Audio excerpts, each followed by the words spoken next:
Welcome to English Stories Academy. My name is Liam. I'm 24 now. But 5 years ago, I was just a scared, confused 19-year-old boy sitting alone in a dark, silent room in a small village on the coast of Ireland. No one believed I could change my life. And honestly, I didn't either. Let me tell you the truth that people don't talk about. I wasn't born in a rich home. I didn't go to an English school. I didn't travel. I didn't have English-speaking friends. I didn't even have confidence to say one full sentence in English. Not even one. And the worst part? I hated myself every time I tried. I remember once, I saw a job posting online for a remote customer support role. It paid more in 1 month than my father made in 3. I clicked apply, and they asked just one thing. Fluent in English, speaking plus writing. I closed the tab, without even trying, because I knew I couldn't. That was the day I sat on the edge of my bed, clenched my fists, and said something I had never said before in my life. Liam, this ends today. You will learn English, no matter what. And from that moment, I started my journey, not from school, not from coaching, not from some big city, but from my own home, with no one but myself. This is not a story about someone who got lucky. This is not a story about someone who was talented. This is a story about someone who was desperate to change. So if you are like me, scared, stuck, silent, I'm telling you, there is a way. And it begins like this. Step 1. I created a war room for English. My home, my rules, my world. The first thing I realized, if I wanted to learn English, I had to live in English. But how? I had no teacher, no guide, no support. So I decided, my room will become my school. And not just a normal school, a war room. A place where failure wasn't an option. I took a big notebook and wrote on the first page, this is the place where Liam becomes fluent in English. I didn't understand much, but I knew one thing. My environment had to change. So I took every single item in my small room and gave it an English name. Yes, every item. Chair, chair, table, table, door, door, light, light, pen, pen. I put small papers everywhere with names written in English. So every time I touched something, I read the English word. And slowly, I started thinking in English. My pillow had a note. Good night, Liam. My mirror had a note. You can speak English. My cupboard said, open, learn, win. I didn't care if it looked silly. I didn't care if my brother laughed at me. I didn't care if no one understood me. Because I was building my world. A world where I was not afraid of English. A world where English was not a stranger anymore. And every morning when I woke up, I whispered to myself, this is not just a room. This is the room where I change my life. I started using the mirror to talk to myself. Yes, just me and my reflection. I would say basic sentences like, hello, Liam, how are you today?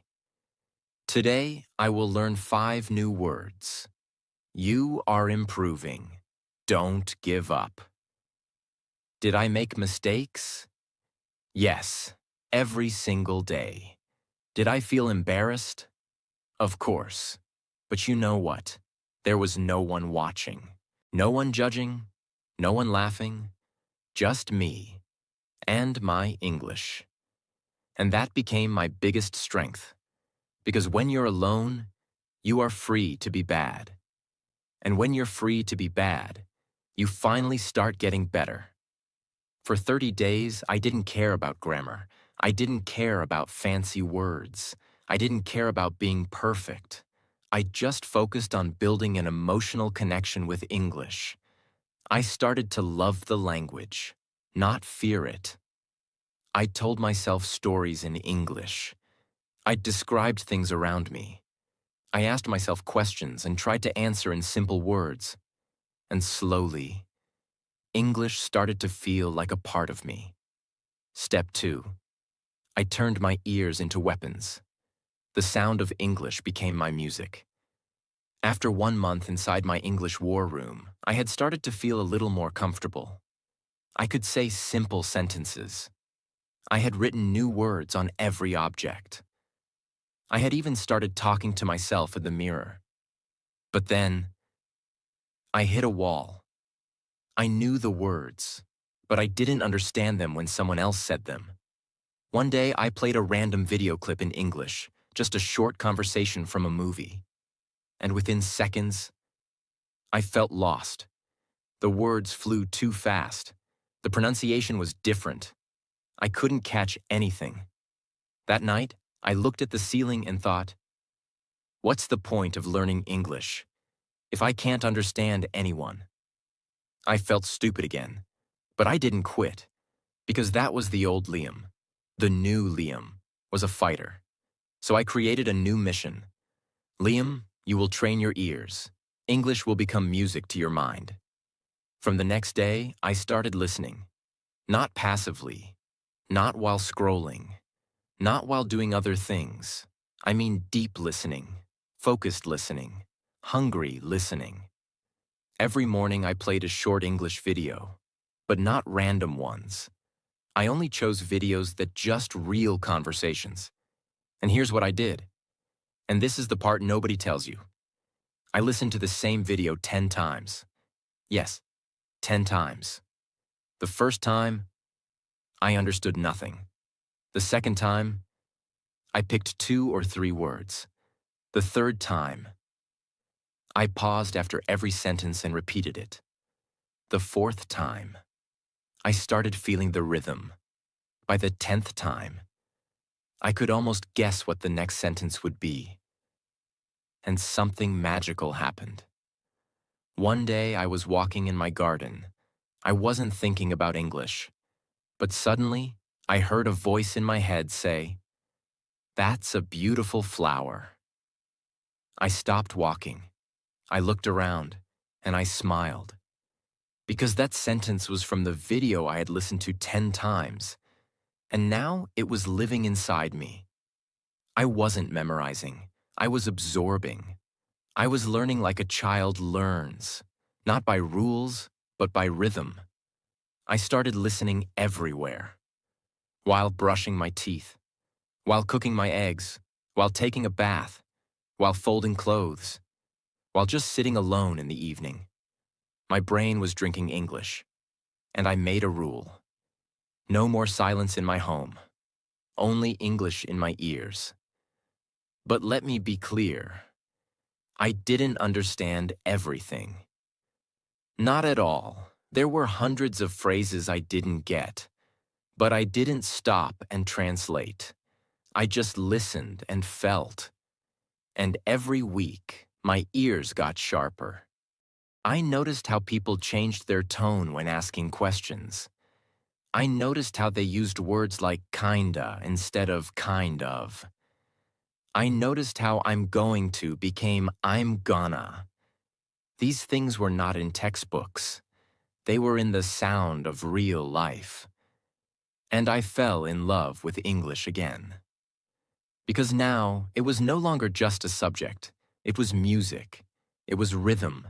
It was a heartbeat. Step 3. I started writing my life in English, one broken sentence at a time. Now that I had filled my room with English objects, now that my ears were becoming sharper every day, I realized something very important. I can understand more than I can express. And that hurt. Because in my mind, I wanted to say so much. But when I opened my mouth, nothing came. And I thought, maybe I should just wait until I become perfect. But then a question hit me. What if you never become perfect, Liam? Will you stay silent forever? That night, I took a deep breath, opened my notebook, and wrote 3 words. Today, I tried. That was the first English sentence I ever wrote about myself. It was simple. It was broken. It was emotional. And it was mine. So I made a decision that changed everything. I will write one page every day, in English, about my own life. Not to impress anyone, not to be correct, just to express. The first day I wrote, "Today I eat egg. I feel good. My English not best, but I do it." It was full of mistakes. But do you know how I felt after writing that? Free. Because finally, I was using English as a real language, not as a school subject. Every morning I wrote, what I did yesterday, what I plan to do today. One thing I was feeling, and one thing I wanted to say in English but didn't know how to. I didn't look for big vocabulary. I didn't Google translations. I didn't care about commas or spelling. I just wrote. From my heart. And slowly, those broken sentences started walking, then running, then dancing. I still remember the first time I described my dream in English. I wrote, "One day I want to travel to Canada and help people. I want to work online. I want to use my English. I want to feel proud." I read it again and again, not because it was perfect, but because it was me. And when I read those words out loud to myself, something changed. I wasn't just a boy learning English anymore. I was becoming a boy who could think in English. And that is when I realized, your grammar is not your power. Your truth is your power. So, if you ask me today what helped me become better at English, I will say this. I wrote my truth every day, and slowly, English became my truth too. Step 4. I built my English wall, a place where my mistakes lived proudly. By now, I had created my English war room, trained my ears like a soldier, and started writing my life in broken English every single day. But then, something unexpected happened. I started feeling lost again. Not because I was failing, but because I didn't know how to measure my progress. I kept asking myself, "Liam, how do you know you're improving?" And that question started haunting me. Because improvement in English is invisible in the beginning. You don't see it like muscles. You don't feel it like temperature. You don't even hear it clearly in your voice. And that's when the fear came back. The fear of being stuck. So one night, I sat on the floor, looked at my wall, the same wall where I had once written the words, "You can speak English." And I thought, what if this wall becomes my teacher? The next morning, I started building something powerful. I called it the English Wall. I took chart papers, old newspapers, pages from broken notebooks, and I turned one full wall in my room into a living, breathing journal of my English journey. But this was not a place to show off. This was a place to show my mistakes. Yes, mistakes. Because I realized something most people never understand. If you're hiding your mistakes, you're hiding your progress. So every time I didn't understand a sentence, every time I misused a word, every time I wrote something wrong in my journal, I wrote it down on a paper and pinned it to the wall. And next to it, I wrote the correct version. It looked like this. I am go to shop. I am going to the shop. He don't like it. He doesn't like it. I no have money. I don't have money. And guess what? Instead of feeling ashamed, I felt proud because my wall was not a wall of failure. It was a wall of proof. Proof that I was trying. Proof that I was learning. Proof that I was growing. Every time I walked into my room, my eyes would go to one of those pinned pages. And without thinking, I would read it out loud. Again. And again. And something strange happened. Those mistakes became my lessons, and those lessons became my language. I also added new sections on the wall. New words I learned this week. Phrases that sound cool. Sentences I heard but didn't understand. My favorite line from a movie. My room was now more than a room. It was a living museum of my progress. Every sentence on the wall had a story. Every correction had a struggle. Every word had sweat behind it. This was not decoration. This was dedication. And I made a rule. This wall will never stay empty. Every mistake is welcome, because every mistake means I'm moving forward. Step 5. I created my English shadow, and he walked with me everywhere. By this point, English was becoming a part of my room, my ears, my writing, even my walls. But when I stepped out of my home, I became silent again. I remember walking to the market one evening. There was a tourist couple asking for directions. I knew the answer. I wanted to help. But I said nothing. I stood there like a ghost, watching someone else go and talk to them in English. With confidence. That night I felt like a failure again. Why, Liam? Why are you confident only inside your home? What happens outside? And then I understood. At home, I was in control. But outside, my fear came back. Because there were people, eyes, judgment. I needed to find a way to bring my English with me, not just at home, but everywhere I go. That's when I created something that changed everything. I created my English shadow. I told myself, from now on, everywhere you walk, your shadow will speak in English. Let me explain. I started describing everything I saw around me in English, not out loud, but in my mind. Like this.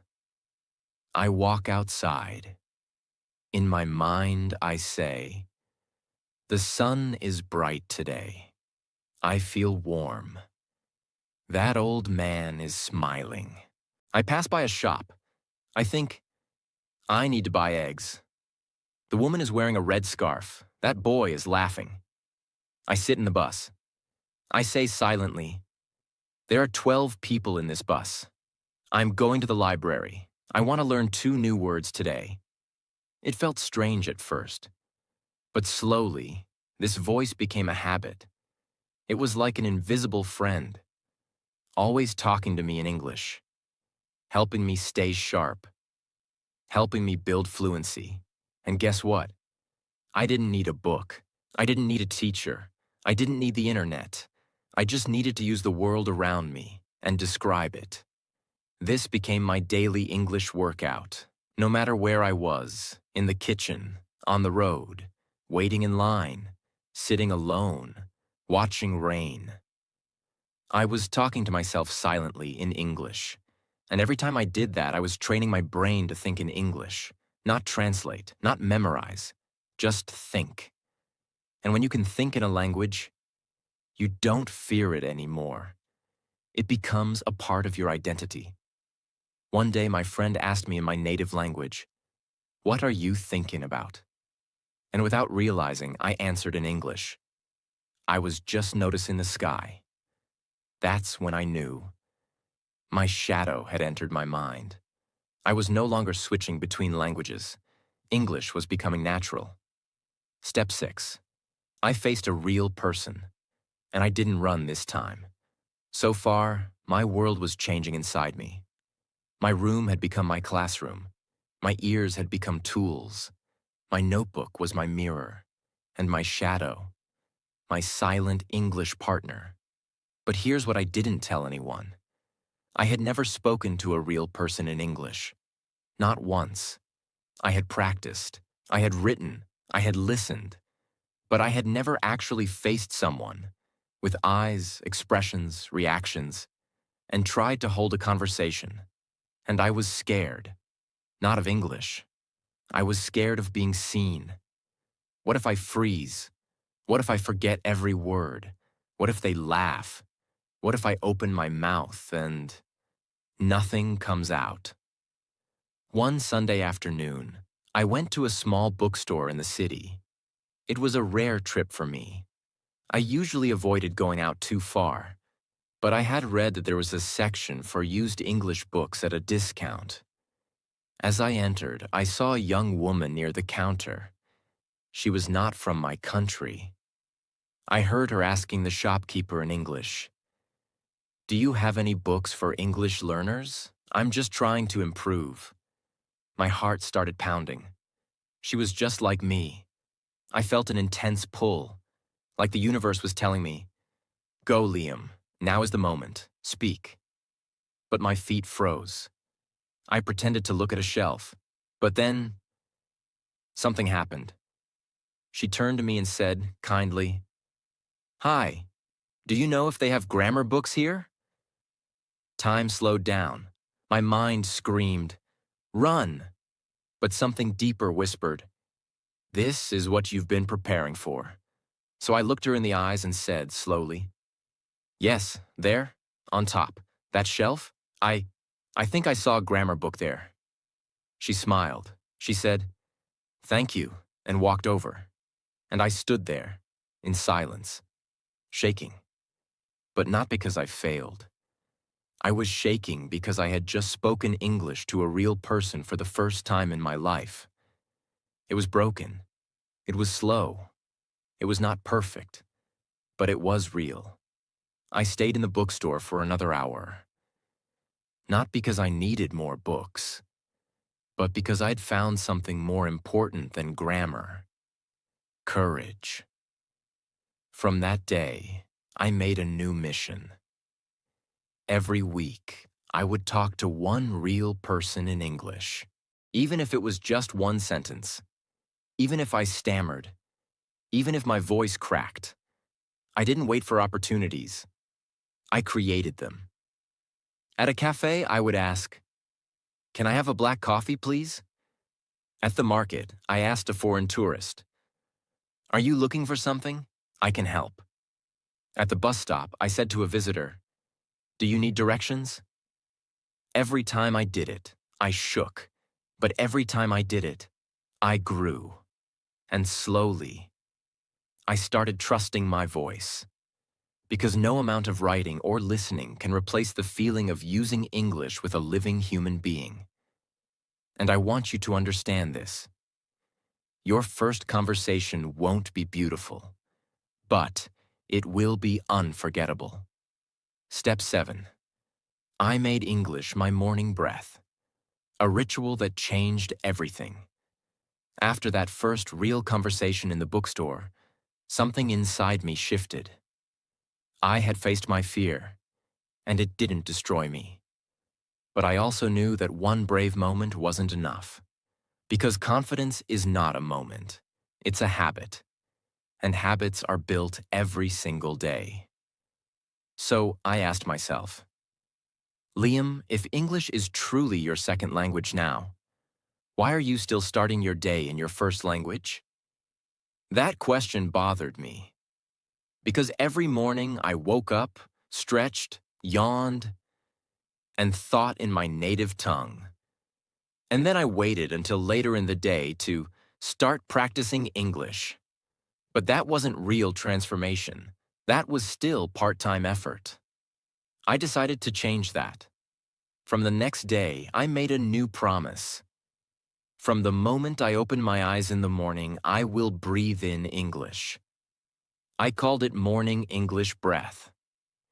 And let me tell you what I did. As soon as I opened my eyes, before touching my phone, before getting up, I said softly, "Good morning, Liam. Today is a new day. You are becoming better. Let's learn something beautiful." That was my prayer, my anchor, my first mental step in English. Then, as I brushed my teeth, I looked in the mirror and spoke out loud. "I feel tired, but strong. The weather is cold today. I will write something new. I will not give up." I described every morning action out loud, like I was narrating a short film of my life. While making tea, I'm boiling water. The steam looks beautiful. While opening the window, fresh air feels nice today. While folding my blanket, time to clean. A tidy room gives me energy. And then, the most important part. I opened my English journal and wrote 3 simple sentences about how I felt that morning. Not difficult ones, just honest ones. Like, I feel nervous today. I am excited to try something new. I dreamt something strange last night. I didn't correct them. I didn't care about mistakes, because it was not about grammar. It was about presence. This became my English morning ritual, my mental shower. Because just like you brush your teeth to remove dirt, you need to speak English in the morning to remove fear. And here's the magic. When you start your day in English, your brain becomes ready to live in English for the rest of the day. The vocabulary I used in the morning? I remembered it in the afternoon. The sentences I practiced while cooking? I used them later while messaging a friend online. It was like setting the tone, tuning my brain like a guitar so it could sing in English all day long. This one habit changed the rhythm of my entire journey. Because I was no longer practicing English once a day. I was living it from the moment I woke up. And that, my friend, is when English stops being a subject and starts becoming a part of your soul. Step 8. I built a relationship with English, like it was a person who believed in me. Every morning now, I woke up and greeted English. Yes, greeted it. Not as a subject, not as a skill, not as a task, but like it was a friend. Because by now, English had become more than a language. It had become the only voice in my life that didn't judge me. People had doubted me. My own relatives laughed at my English. My classmates once said, "Don't even try, Liam." Even my younger cousin mocked my pronunciation once. But English, it never rejected me. When I made mistakes, it stayed. When I forgot words, it waited. When I gave up, it whispered, "Try again." And one night, sitting alone in my room, I wrote something I had never written before. Dear English, thank you for not leaving me. You are the only one I talk to who listens. I had tears in my eyes as I wrote that, because I wasn't just learning English anymore. I was healing through English. It became the mirror I could talk to when no one else would listen. It became the friend that walked beside me in silence. It became the doorway to the world I had always been afraid to enter. That's when I made the most important decision of all. Liam, stop studying English like a student. Start loving English like a relationship. And from that moment, I changed the way I spent time with English. Not 30 minutes a day, not 1 hour, all day, but without pressure, without expectations, like a friend you enjoy being with. When I felt sad, I wrote my pain in English. When I watched a movie, I paid attention to how they expressed emotion in English. When I listened to a song, I imagined what the words felt like. When I saw a quote online, I wrote it on my wall like a message from a friend. And slowly, my connection to English became emotional. I wasn't afraid of mistakes anymore. Because you don't need to be perfect to be loved by a friend. You just need to show up. One day, I saw a job opportunity online again. It said, "Remote role. English required." Earlier, I would have closed the page, but this time, I didn't. I didn't apply. Not yet. But I left the page open. I looked at it and said, "I'm not ready yet, but I'm getting there, and I won't be scared next time." That was the moment I knew. I didn't fear English anymore. I trusted it. and that is the biggest milestone in any learner's life. Step 9. I taught someone else and realized how much I had grown. It had been over a year since I started my journey, from the boy who couldn't finish a sentence to the man who now thinks in English, lives in English, and writes his emotions in English. But I still didn't feel like a fluent speaker, because I hadn't done one thing yet. I hadn't passed it forward. One evening, my neighbor's little brother came to me with a notebook. His name was Kevin. He was 14, shy, and scared, just like I used to be. He said softly, "Liam, my teacher said I'm weak in English. My dad said you speak English now. Can you help me?" At first, I wanted to say no, because I didn't think I was good enough to teach. But then I remembered I wasn't teaching him from a textbook. I was teaching him from my story. So I said, "Yes, but not like school. I will show you my way." We sat together under the tree behind our building. I brought my first English notebook, the one that had the line, "Today, I tried." I opened the first page, showed him my broken sentences, and said, "Do you see this? This was me. I started just like you. You don't need to be smart. You just need to be honest." His eyes lit up. I didn't tell him to memorize vocabulary. Instead, I gave him a challenge. I said, "Every day, tell me one feeling in English, just one sentence about your day." The first day, he said, "I am sad." The second day, "I am happy. I play football." The third day, "I am tired. I don't like homework." He started slowly, but he started. And while helping him, I saw myself. I saw how far I had come. I remembered how I used to say, "I eat egg." I feel good now I was helping someone else. Not as a fluent speaker, but as someone who had walked the road and returned with light for someone else. That's when I realized something. You don't need to wait until you're perfect to inspire someone. Even your broken English can become someone else's hope. And by teaching Kevin, I saw my own growth, not on paper, not in test scores, but in his eyes, in the way he smiled after making a sentence. I was no longer just a learner. I had become someone who could give English. And giving it felt even better than learning it. Step 10. I finally stood on a global stage, and my voice didn't shake. Helping Kevin was the first time I truly saw myself, not as a learner, but as a leader. But I wasn't done yet, because there was still one thing left to do. One thing that scared me more than anything else. Speak in front of the world.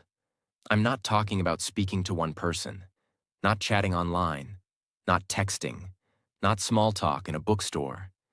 I mean standing up in front of cameras, faces, eyes, expectations, and telling my story in English. And the opportunity came when I least expected it. I was working part-time in a small co-working space in the city. They were organizing a webinar series called Stories That Inspire. One of the organizers had overheard me helping Kevin with his English near the building. She walked up to me and asked, "Hey, Liam, someone told me you learned English all by yourself. Is that true?" I nodded quietly. "Would you be willing to share your story at our next event? Online, just 10 minutes. We'll stream it globally. People need to hear this." My throat dried up. All the voices from my past started screaming in my head again. What if you forget your words? What if they laugh? What if you're not good enough? But then, I thought about everything I had been through. The early mornings with English as my breath. The sticky notes on every wall. The mirror talks. The moments of shaking hands in the bookstore. The eyes of a young boy named Kevin. And I whispered to myself, "This is what you've been preparing for. This is your final test. Speak. I said yes. I didn't sleep the night before. I wrote my speech in English 5 times. Then I tore it up. I didn't want it to be perfect. I wanted it to be honest. The next evening, I sat in front of my old laptop, camera on, lights dim. A timer blinked on the screen. 5, 4, 3, 2, 1. And then it was just me and the world. I took a breath and spoke. Hello, my name is Liam. I'm from a small town in Ireland. And 5 years ago, I couldn't say one full sentence in English. Not one. My voice was steady. I didn't have money. I didn't have a teacher. I didn't have a big dream. But I had pain. I had silence. And I was tired of being afraid. I told them everything. The day I wrote, "Today I tried," in my notebook. The day I stuck grammar mistakes on my wall. The day I listened to one sentence 10 times to understand it. The day I told a tourist where the grammar books were. I made friends with English. I spoke to my shadow. I told my secrets to a blank page. I didn't study English. I became English. And then I looked into the camera and said, "You don't need a classroom to change your life. You don't need to be perfect. You just need to begin. Right where you are." 10 minutes passed, but it felt like a lifetime. When the talk ended, I sat back in my chair and cried. Not because I was weak, because for the first time in my life, I had heard my own voice, and it sounded strong. After that day, everything changed. People started messaging me from all over the world. A girl in Brazil wrote, "Your story gave me courage." A boy in Kenya said, "I never liked English until I heard you." A mother from Pakistan messaged, "My son watches your video daily. You are his hero." I couldn't believe it. Me? Liam? The same boy who once said, "I want go America doctor" in front of a laughing class? Now people were calling me a voice of hope. 1 month after that speech, I was offered a remote job with an international education company. They said, "We don't care about your degree. We care about your story. We want you to lead a new project to help young people learn English online, the way you did. Can you join?" The salary? More than anything I had ever imagined. I didn't say yes immediately. I asked them, "Are you sure?" "I'm not the best English speaker." They replied, "Exactly. That's why you're perfect, because you learned it the real way." And I said yes. Today, I wake up and speak to students in 5 different countries, from my small, quiet home. I lead workshops. I give talks. I help those who once sat where I did, alone, silent, scared. But more than anything, I live with peace. Because English didn't just give me a language. It gave me a new life. A life where I don't hide anymore. A life where I'm not afraid to speak. A life where I know I am enough. So if you're watching this video now, and you feel like English is too hard, too scary, too late, please hear me. You don't need to be born confident. You just need to try, and then try again. Start with your wall. Start with your mirror. Start with your notebook. Start with one sentence. Like, share, and subscribe to our channel.